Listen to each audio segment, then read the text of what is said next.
الله الرحمن الرحيم والصلاة والسلام على أشرف الأنبياء والمرسلين نبينا وحبيبنا محمد صلوات الله وسلامه عليه وعلى آله وصحبه وعلى ذريته ومن تبعهم بإحسان إلى يوم الدين. اللهم علمنا ما ينفعنا وانفعنا بما علمتنا وزدنا علما. اللهم لا علم لنا إلا ما علمتنا إنك أنت العليم الحكيم. En el nombre de Allah, el misericordioso, el compasivo, que la paz y las bendiciones de Allah sean con el profeta Muhammad sallallahu alayhi wa sallam, con su familia, con sus compañeros y con todo aquel que siga su camino hasta el día del juicio final. Pido a Allah subhanahu wa ta'ala nos permita seguir aprendiendo de todo lo que sea un conocimiento beneficioso para nosotros, que nos conceda el beneficio de todo aquello que vamos aprendiendo, y le pedimos a Allah subhanahu wa ta'ala, Señor del conocimiento absoluto y de la sabiduría completa, que aumente nuestro conocimiento. Allahumma amin. Hermanos, bienvenidos a una clase más de nuestro curso de estudios islámicos. Hoy tenemos nuestra cuarta clase de este segundo nivel, la clase número 4 del nivel intermedio. Bienvenidos a todos y cada uno de ustedes. Assalamu alaikum wa rahmatullahi wa barakatuh. En la clase anterior hemos hablado sobre hal podemos ver a Allah subhanahu wa ta'ala en esta vida o no podemos verlo. Y hemos dejado claro que Allah subhanahu wa ta'ala, o que a Allah subhanahu wa ta'ala no se le ve en esta vida. Nadie, ni el más allegado de sus siervos, ni el más noble de los profetas ha podido ver a Allah subhanahu wa ta'ala en esta vida, y nadie lo verá. No lo vio Musa alayhi salam, no lo vio el profeta Muhammad sallallahu alayhi wa sallam, ni nadie, como acabo de decir, ni el más piadoso ni el más noble de sus siervos. Sin embargo, en la otra vida es una bendición que Allah subhanahu wa ta'ala ha reservado para los habitantes del paraíso, por encima de los placeres que Él les va a conceder en el Jannah, en el paraíso. Allah les va a dar una recompensa que ha reservado para ellos, que es el poder contemplar a su Señor. Le preguntaron al profeta sallallahu alaihi wasallam, como ya hemos recalcado en esa clase: mensajero de Allah, ¿podremos ver a Allah en la otra vida? Y el profeta sallallahu alaihi wasallam dijo: ¿acaso tienen algún impedimento para ver la luna en una noche de luna llena? Dijeron: no, pues así verán a su Señor. Bien, eso fue en la clase anterior, parte 1 y parte 2. La clase de hoy nos toca hablar sobre... Hoy cambiamos de tema. Hoy no vamos a hablar de Tawhid. Hoy nos toca hablar de Usul al-Tafsir, ¿sí? De la rama del Usul al-Tafsir, los principios o los fundamentos del Tafsir. Y el tema de hoy es las revelaciones de la Meca y Medina, ¿sí? Las revelaciones, los versículos, la parte del Corán conocida como Makki y la parte del Corán conocida como Madani, ¿sí? La parte del Corán que se conoce como el periodo Mekí y la parte del Corán que se conoce como el periodo medinense, ¿sí? Tenemos claro que el Corán fue revelado en partes al profeta Muhammad sallallahu alaihi wasallam y durante un periodo de 23 años. Tenemos claro que, repito, que el Corán fue revelado durante un periodo de 23 años y según las necesidades que tenían los musulmanes. Por eso fue revelado durante 23 años, de forma ininterrumpida, ¿sí? Durante 23 años, a diferencia de los libros anteriores, que Allah subhanahu wa ta'ala los reveló todos en un instante. Así le reveló Allah subhanahu wa ta'ala la Torah al profeta Musa alayhi salam, Moisés, al Zabur, los Salmos, al profeta Daud alayhi salam, David, al Injil, al profeta, el Evangelio, perdón, al profeta Isa alayhi salam, Jesús. Pero a diferencia de estos, el Sagrado Corán fue revelado paulatinamente, de manera ininterrumpida, durante 23 años. Bien, durante estos 23 años algunas partes fueron reveladas en la Meca y algunas partes fueron reveladas en Medina. Se le conoce al periodo de la Meca, al periodo antes de la emigración del profeta sallallahu alaihi wasallam de la Meca a Medina, ya sea que estos versículos o suras hayan sido revelados en la Meca misma, en la misma ciudad de la Meca, o en los alrededores, o incluso está considerado dentro del periodo mequí a las partes del Corán reveladas en Taif, mientras que se le conoce al periodo medinense o la revelación medinense a toda revelación que se dio tras la emigración del profeta Muhammad sallallahu alaihi wasallam a la ciudad de Medina. Bien, entonces ya tenemos claro que el Corán fue revelado durante 23 años de manera paulatina, ininterrumpida, por esto y por lo otro, ¿sí? Por las necesidades que tenían los musulmanes, etcétera, etcétera. Tenemos claro que la revelación del Corán se divide en dos: el periodo mequí y el periodo medinense, ¿sí? Bien, algunas de las características de las revelaciones de la Meca, ¿sí? Permítanme un ratito, vamos a ver si se puede subir el volumen.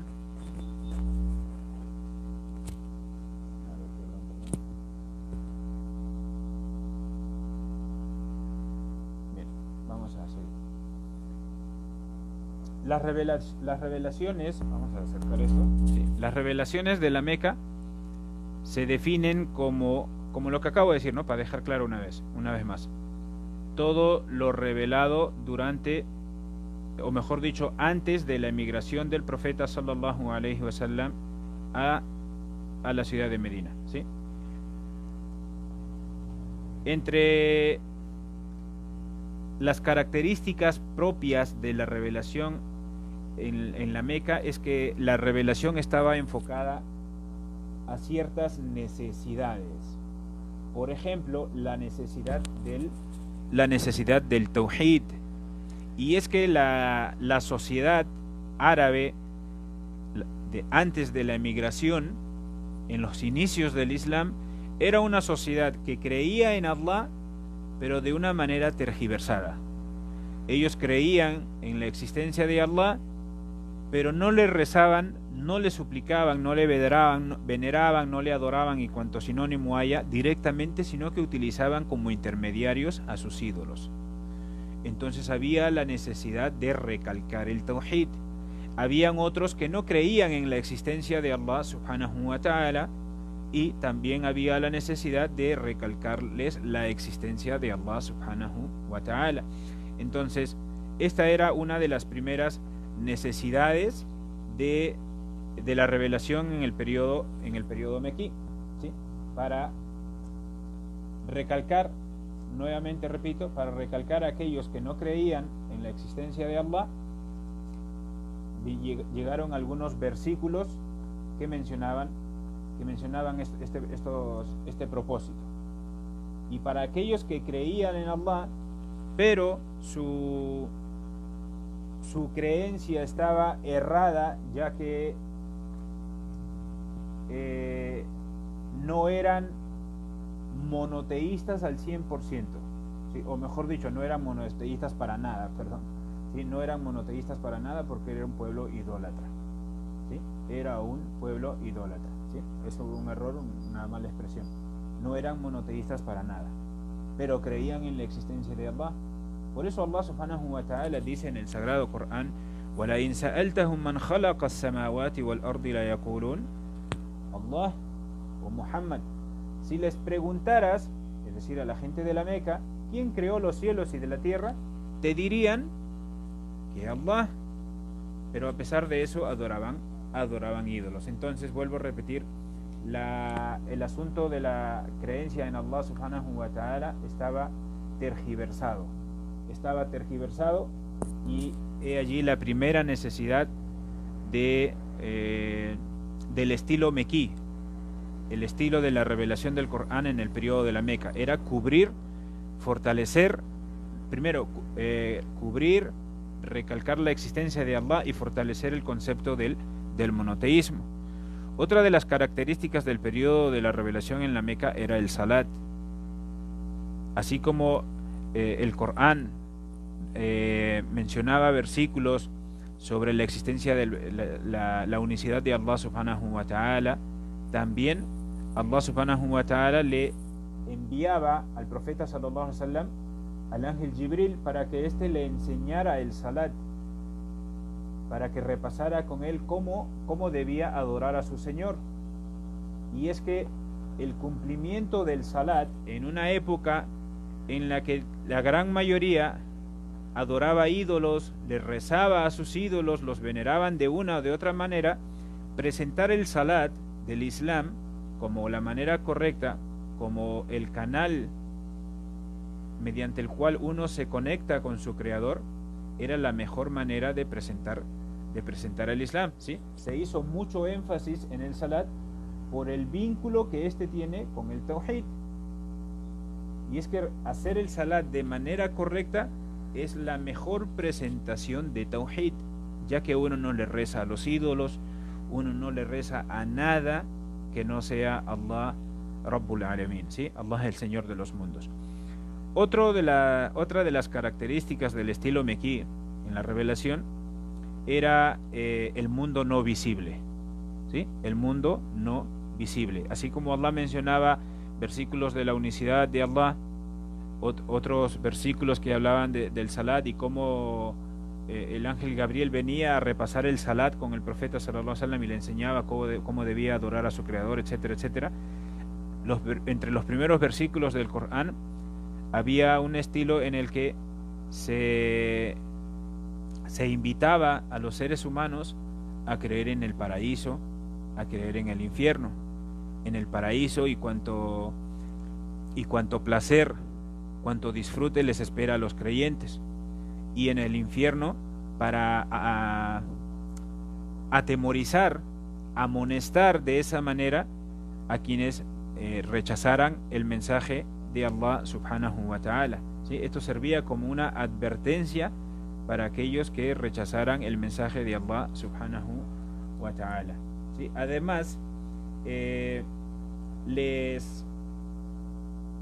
ya creer en el paraíso y en el infierno implica la creencia, claro está, en el día del juicio final, ¿sí? Había entre los árabes quienes no creían en la resurrección, sino la mayoría no creían. Si no creían en la otra vida, obviamente no creían en la resurrección. Y como un medio para hacer énfasis en este punto, Allah subhanahu wa ta'ala dice en el Sagrado Corán: Allah es quien envía los vientos que conducen las nubes, es decir, los llevaba a reflexionar en la creación misma. Cómo finalmente desciende la lluvia. Y Allah subhanahu wa ta'ala les dice: Allah es quien envía los vientos que conducen las nubes y con ellas riega un territorio muerto. Vivifica con las lluvias la tierra después de haber sido árida, y al final dice Allah: así será la resurrección. Así será la resurrección. Otras personas señalaban, entre los árabes, señalaban que devolver la vida sería más fácil que crearla, aunque para Allah subhanahu wa ta'ala sabemos que da lo mismo. Él es el creador de todo cuanto existe y no necesita más que decir kun fayakun, sea y es. Pero sobre esto mismo Allah subhanahu wa ta'ala los invitaba también a reflexionar. Aquellos que creían que habían aparecido de la nada, aquellos que no reconocían a su creador, Allah subhanahu wa ta'ala les dice: Él es quien origina la creación y luego la reproduce. Allah les dice aquí claramente: Él es quien origina la creación y luego la reproduce. Y ello le es aún más fácil que crear por primera vez. Entonces, todo esto era parte del estilo de la revelación del Sagrado Corán en el periodo de la Meca. Insisto, una vez más, el periodo de la Meca se refiere al periodo antes de la emigración del profeta Muhammad sallallahu alaihi wasallam, incluso si algunos versículos o pequeñas suras fueron reveladas en las afueras de la Meca o en la ciudad de Taif, por ejemplo, o en algún otro lugar cercano a la Meca, pero no tras la emigración del profeta Muhammad sallallahu alaihi wasallam a la ciudad de Medina. Otra de las características o de los propósitos dentro de la revelación mequí era la existencia de Allah subhanahu wa ta'ala. Algunas personas en la Meca dudaban de la existencia de Allah subhanahu wa ta'ala, ¿sí? Dudaban de la existencia de Allah subhanahu wa ta'ala, no reconocían la existencia de su creador, a pesar de que otro grupo sí reconocía que Allah era quien creó los cielos y la tierra y todo cuanto existe. Había otros que dudaban de eso, y por esto es que Allah subhanahu wa ta'ala les dice: ¿acaso no reflexionan los incrédulos? أَفَلَا يَنْظُرُونَ إِلَى الْإِبِلِ كَيْفَ خُلِقَتْ. Allah les dice: ¿acaso no reflexionan los incrédulos en el camello, cómo ha sido creado? وَإِذَا السَّمَاءُ, y en el cielo, cómo ha sido elevado, en las montañas, cómo han sido afirmadas, y en la tierra, cómo ha sido extendida. أَفَلَا يَنْظُرُونَ إِلَى الْإِبِلِ كَيْفَ خُلِقَتْ وَإِلَى السَّمَاءِ كَيْفَ رُفِعَتْ وإلى الجبال كيف نصبت وإلى الأرض كيف سطحت. Fíjense el estilo tan elocuente del Sagrado Corán, y a la vez corto. Y de eso, esto también es una de las características que voy a mencionar a continuación, ¿sí? El estilo del Sagrado Corán. El Sagrado Corán es elocuencia de principio a fin. Pero en el periodo de la Meca, además de su elocuencia, eran mensajes cortitos. Eran mensajes cortitos. De esta manera, Allah subhanahu wa ta'ala dice: أَفَلَا يَنْظُرُونَ إِلَى الْإِبِلِ كَيْفَ خُلِقَتْ وَإِلَى السَّمَاءِ كَيْفَ رُفِعَتْ وَإِلَى الْجِبَالِ كَيْفَ سُطِحَتْ وَإِلَى الْأَرْضِ كَيْفَ وإلى السماء كيف رفعت وإلى الجبال كيف سطحت وإلى الأرض. Allah subhanahu wa ta'ala diciéndonos: ¿acaso no reflexionan los incrédulos en el camello cómo ha sido creado? Y es que si uno reflexiona en la creación del camello, la creación de todo cuanto existe es un motivo de reflexión, pero la creación del camello, cómo es el camello en sí, cómo el camello soporta grandes distancias sin agua, cómo el camello reserva agua, cómo el camello se transporta en el desierto, etcétera, etcétera.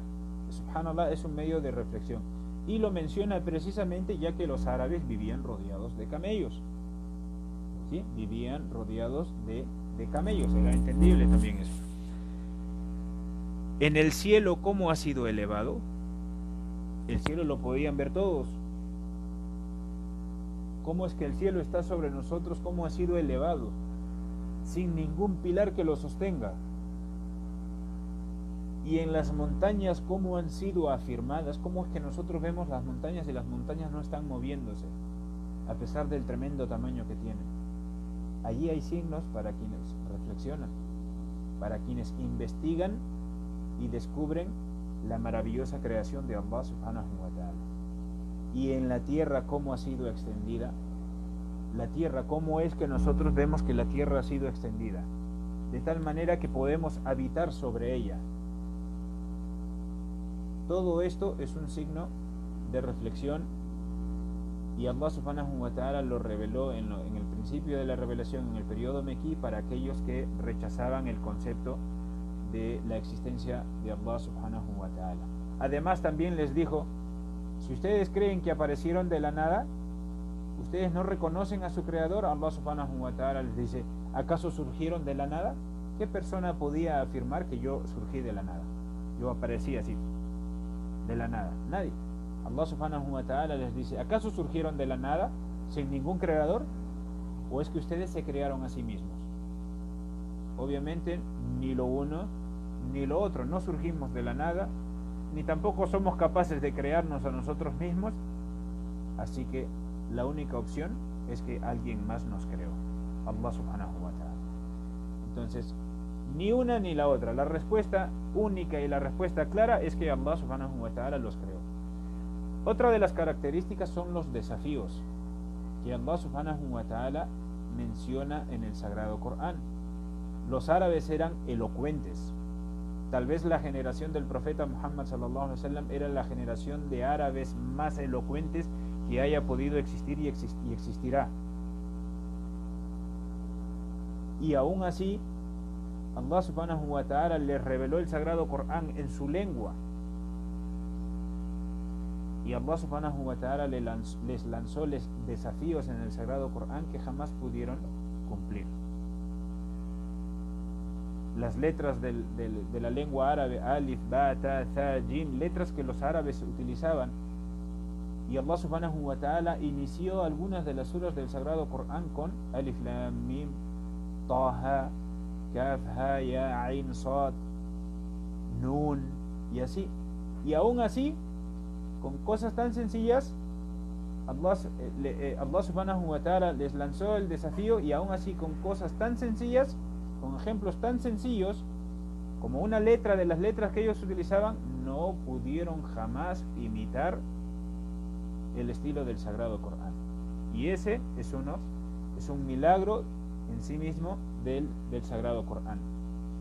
Otra de las características del periodo de la Meca es que el sagrado Corán mencionaba a los pueblos de la antigüedad, pueblos que los mismos árabes podían dar testimonio de ellos, pueblos como Ad, como Zamud, pueblos como el pueblo de las ruinas del profeta Saleh, los pueblos anteriores. Entonces todo eso ellos mismos podían visualizarlos alrededor con todo lo que veían de rastros de pueblos antiguos, y los mencionan en el sagrado Corán. El imán, la fe, fortalecer la fe era uno de los grandes propósitos del periodo de la revelación del sagrado Corán en el periodo de la Meca, ¿sí? Y las aleyas cortas, ¿sí? Los versículos cortos que mencioné hace un momento. En el periodo de Medina vamos a encontrar capítulos o versículos del sagrado Corán que son más grandes incluso que algunas de las suras, como por ejemplo el versículo que habla de las deudas en Sura al-Baqarah: Ya ayyuhalladhina amanu idha tadayantum ila ajalin musamman faktubuh, o creyentes, cuando adopten una deuda, pónganlo por escrito. Entre paréntesis aquí, hermanos, cuando asuman una deuda, tanto quien la da como quien la recibe, pónganlo por escrito.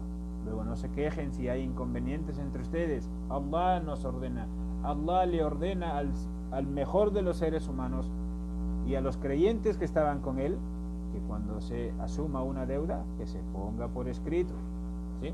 No, pero yo confío en la persona, esta persona, ninguno de nosotros es mejor que los sahaba, y aún así Allah subhanahu wa ta'ala ordenó que las deudas que se asumieran se pusieran por escrito, ¿sí? Cerrando paréntesis, ese versículo, por ejemplo, Ya ayyuhalladhina amanu idha tadayantum ila ajalin musamman faktubuh, o creyentes, que está en Sura al-Baqarah, el aya de la deuda, que es toda una página completa del mushaf tal como lo conocemos, es mucho más grande que que varios de los versículos del sagrado Corán. Tenemos por otro lado capítulos del sagrado Corán como Sura al-Kawthar, el más pequeño, Sura al-Asr, el que le sigue. Entonces, durante el periodo de la Meca, el estilo del sagrado Corán era revelación de versículos cortos. Y es que los idólatras se negaban a escuchar, rechazaban escuchar el mensaje del sagrado Corán, el mensaje de Muhammad sallallahu alaihi wasallam. Por ende, Allah subhanahu wa ta'ala revelaba versículos cortos, pero de gran mensaje. Versículos cortos, pero de gran mensaje, ¿sí? A diferencia del estilo en Medina, que ya era para, tal como voy a mencionar a continuación, ya era para clarificar asuntos de legislación islámica sobre todo. Entonces, pasamos ahora a las características de la revelación en el periodo medinense, ¿sí? En el periodo tras la emigración del profeta sallallahu alaihi wasallam de la ciudad de la Meca a la ciudad de Medina. Lo primero, las leyes. En el periodo de Medina vamos a encontrar una gran cantidad, si no toda, ¿sí? Una gran cantidad de revelaciones sobre las legislaciones para los musulmanes. Y es que los musulmanes, cuando emigran a Medina, establecen allí el primer estado islámico. se obtiene o les llega, se ven ante la necesidad de que este nuevo Estado Islámico tenga leyes que deban cumplirse, normas, se establece una constitución a través del Corán y la Sunna, de las enseñanzas del profeta sallallahu alaihi wasallam, cómo se debe actuar en tal o cual caso, qué se debe hacer en tal o cual situación, etcétera, etcétera, ¿sí? Cómo se debe pagar el zakat, cómo se debe cumplir con el ayuno, todo eso. Y por eso es que nosotros vemos en gran parte de la revelación en el periodo medinense,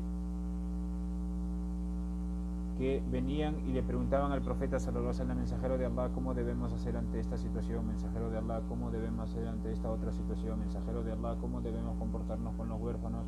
Mensajero de Allah, ¿cómo debemos comportarnos con nuestras esposas durante la menstruación? Mensajero de Allah, ¿de qué sirven las fases de la luna? Etcétera, etcétera. Y llegaba la revelación y Allah le decía al profeta sallallahu alaihi wasallam: وَيَسْأَلُونَكَ عَنِ الْمَحِيضِ وَيَسْأَلُونَكَ عَنِ الْيَتَامَى وَيَسْأَلُونَكَ عَنِ الْأَهِلَّةِ وَيَسْأَلُونَكَ عَنِ الْخَمْرِ وَالْمَيْسِرِ. Así. Y te preguntan, Muhammad, acerca de la menstruación, y te preguntan sobre las fases de la luna, y te preguntan sobre esto, y te preguntan sobre lo otro, ¿sí? Leyes forma parte principal del estilo de la revelación en la ciudad de Medina tras la emigración del profeta sallallahu alaihi wasallam. Otra de las características es la gente del libro, cristianos y judíos. Cuando el profeta sallallahu alaihi wasallam emigra a Medina y con él los musulmanes empiezan a convivir ahora con cristianos y judíos. En la ciudad de la Meca eran una minoría. En la ciudad de la Meca ellos como musulmanes eran una minoría y no se relacionaban mucho con los cristianos y judíos. Pero en la ciudad de Medina, ya como estado establecido, se ven ante esta nueva realidad. Y el Sagrado Corán menciona cómo precisamente es que uno debe actuar en relación a los cristianos, en relación a los judíos, a la gente del libro en general. Cómo uno debe actuar con ellos, en el sentido cómo uno debe hablarles del Islam, cómo uno debe actuar frente a la creencia de ellos, cómo uno debe ir entendiendo, cómo uno debe ir aprendiendo de la creencia de ellos, qué es lo que ellos afirman y tal. Entonces, por ejemplo, Allah subhanahu wa ta'ala dice en el Sagrado Corán, por cierto, que el ejemplo de Jesús ante Allah es semejante al ejemplo de Adam, a quien creó de barro y luego le dijo kun fayakun, sea, y fue. Entonces, también el Sagrado Corán hace énfasis en los milagros de Jesús, que no pudieron llevarse a cabo sino por el poder de Allah subhanahu wa ta'ala. Entonces, todo esto es en relación a los judíos, cristianos y judíos, ¿sí? La gente del libro. Otra de las características del Sagrado Corán en el tiempo medinense es que el Sagrado Corán menciona cómo deben comportarse en relación a los hipócritas. Cuando los musulmanes eran minoría en el periodo de la Meca y los musulmanes eran perseguidos, eran torturados, eran boicoteados, no había chance de que una persona aceptara el Islam de manera hipócrita. Únicamente serían capaces de soportar esas penurias quien realmente aceptaba el Islam de corazón. Por eso es que eran una minoría. Pero ya cuando el Islam se establece en Medina como un estado islámico, donde ya los musulmanes pasan a ser fuertes, empiezan a aparecer los hipócritas. Por ejemplo, Abdullah ibn Salul estaba a punto de ser nombrado rey en Medina, pero cuando llegó el profeta sallallahu alaihi wasallam y fue nombrado gobernador de todo Medina, Abdullah ibn Abi Salul, para no quedar mal ante todos, para quedar bien con todos, aceptó el Islam de la boca para afuera. Aparentar que él ahora estaba con Muhammad sallallahu alaihi wasallam, que él ahora estaba con los musulmanes. Pero lo cierto es que era un hipócrita. Entonces el Sagrado Corán menciona cómo ellos debían actuar en relación a los hipócritas, una necesidad que no tenían antes, repito, cuando eran una minoría débil en la Meca. Otra característica del Sagrado Corán en el periodo medinense es que se estableció el yihad. Durante el periodo de la Meca, al ser, nuevamente repito, al ser ellos una minoría débil, no tenían permitido el yihad. No tenían permitido el yihad por dos cosas, porque eran pocos, eran débiles y si enfrentaban al enemigo podían haber sido destruidos.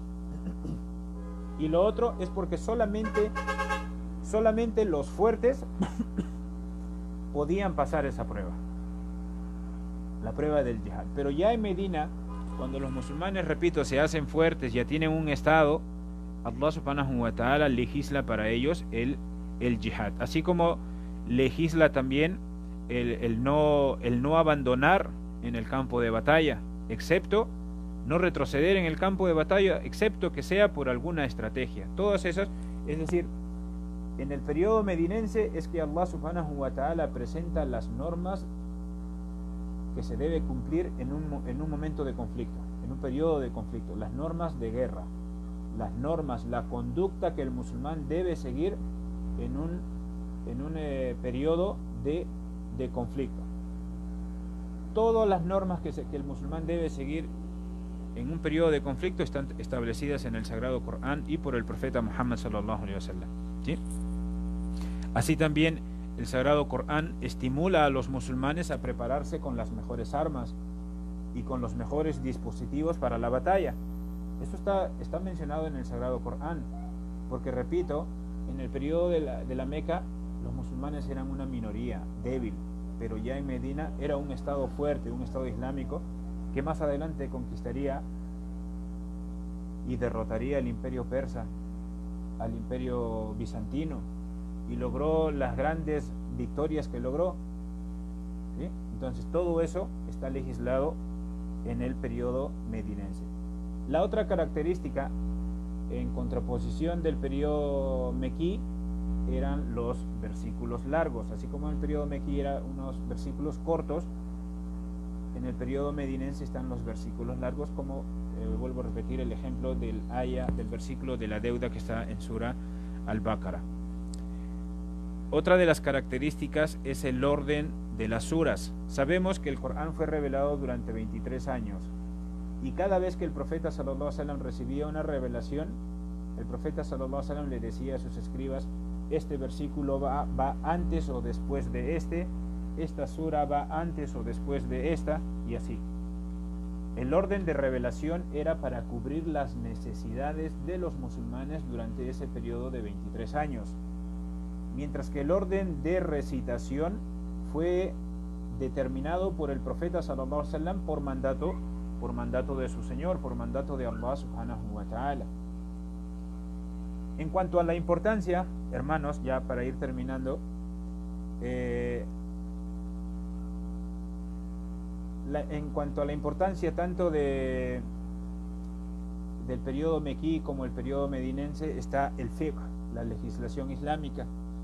Las numerosas leyes del Islam fueron reveladas durante un periodo de 23 años. He allí la importancia de por qué el Sagrado Corán fue revelado paulatinamente, fue revelado durante todos estos largos años, durante todo el periodo o toda la misión del profeta sallallahu alaihi wasallam. Por ejemplo, para que entendamos el orden de revelación de las suras y el orden en el que el profeta sallallahu alaihi wasallam estableció el Sagrado Corán por orden de Allah subhanahu wa ta'ala, un ejemplo es la prohibición de los embriagantes. La prohibición de los embriagantes. Por ejemplo, Allah subhanahu wa ta'ala dice: وَيَسْأَلُونَكَ عَنِ الْخَمْرِ وَالْمَيْسِرِ قُلْ فِيهِمَا إِثْمٌ كَبِيرٌ وَمَنَافِعٌ لِلنَّاسِ وَإِثْمُهُمَا أَكْبَرُ مِنْ نَفْعِهِمَا. ¿Qué significa? Te preguntan, oh Muhammad, acerca de los embriagantes y los juegos de azar, los juegos de apuestas. Diles, Allah subhanahu wa ta'ala dice, diles, son de gran perjuicio, aunque hay también en ellos algún provecho para los hombres, para los seres humanos. pero su perjuicio es mayor que su beneficio, que su provecho.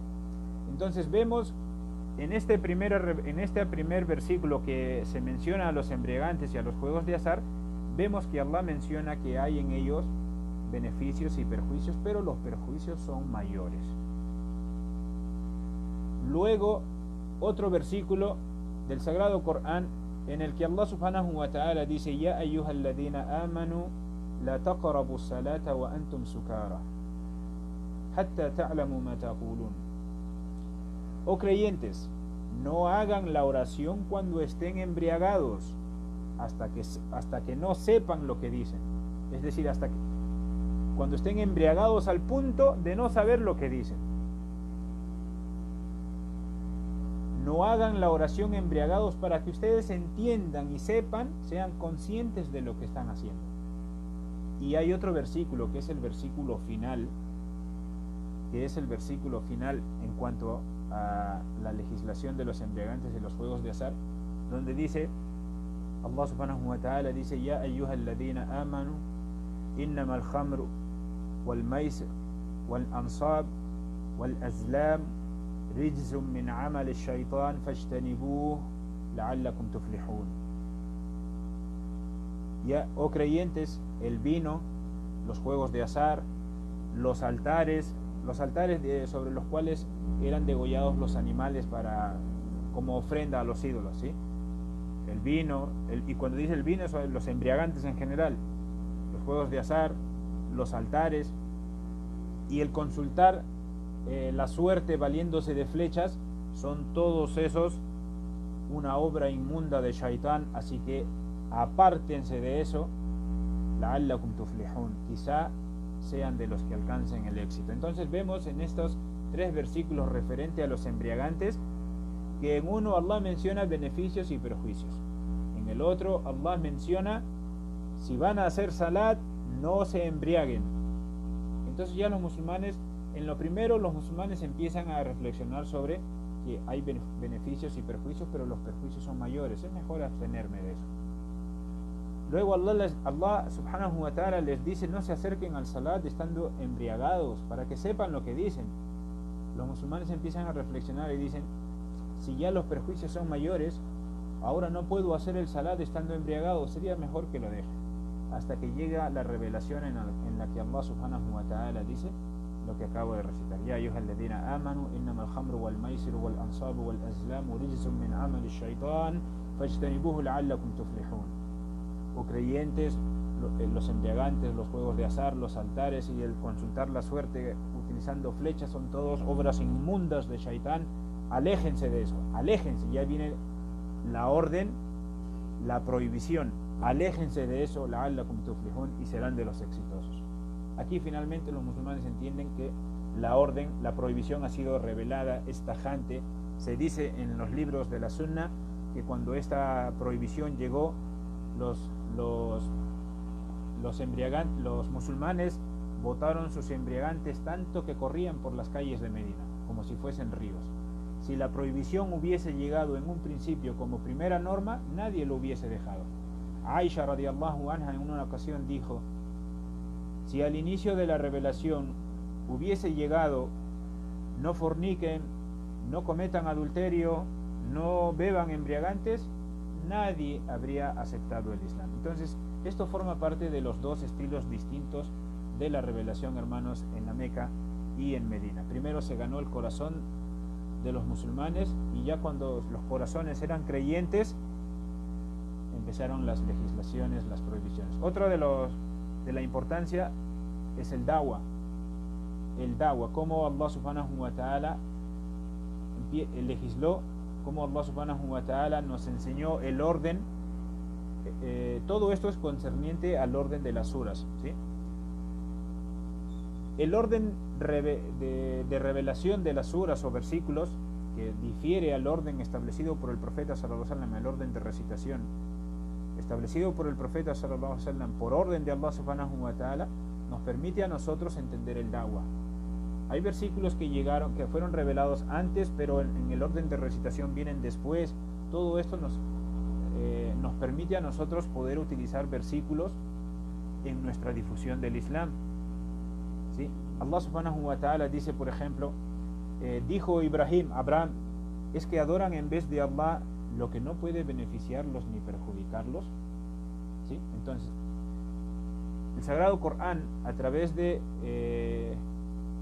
la revelación del orden de revelación, nos enseña a nosotros cuándo utilizar tales o cuales versículos, cómo llegar a una persona. Allah subhanahu wa ta'ala nos ha prohibido, por ejemplo, insultar la creencia de la gente desviada, de la incredulidad. A pesar de que esa incredulidad, Allah subhanahu wa ta'ala nos ha prohibido insultar sus creencias, no sea que ellos en su rechazo terminen insultando a Allah subhanahu wa ta'ala. Entonces, como una manera, Allah subhanahu wa ta'ala nos dice, una manera alterna, nos dice, utilicen la razón, invítenlos a reflexionar, como hizo Ibrahim alayhi salam, diciéndoles, ¿acaso adoran en vez de Allah algo que no puede beneficiarlos ni perjudicarlos? ¿Sí?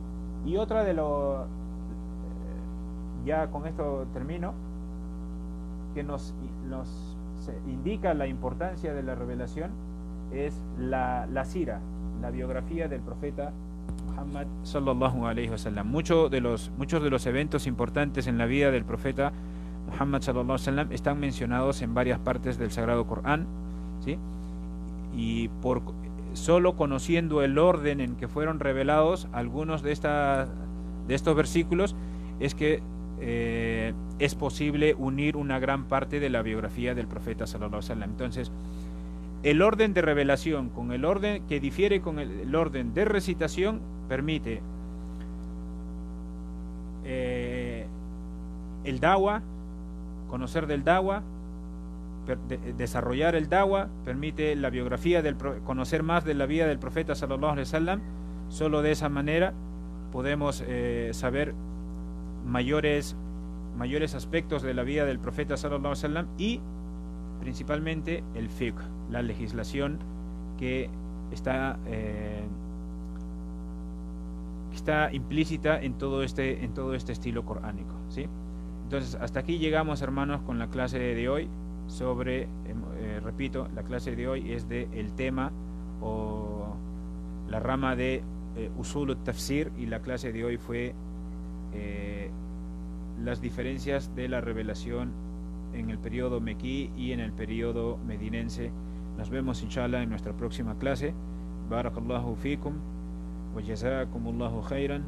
Wassalamu alaikum wa rahmatullahi wa barakatuh. Subhanakallahumma wa bihamdik ashhadu an la ilaha illa anta nastaghfiruka wa natubu ilayk.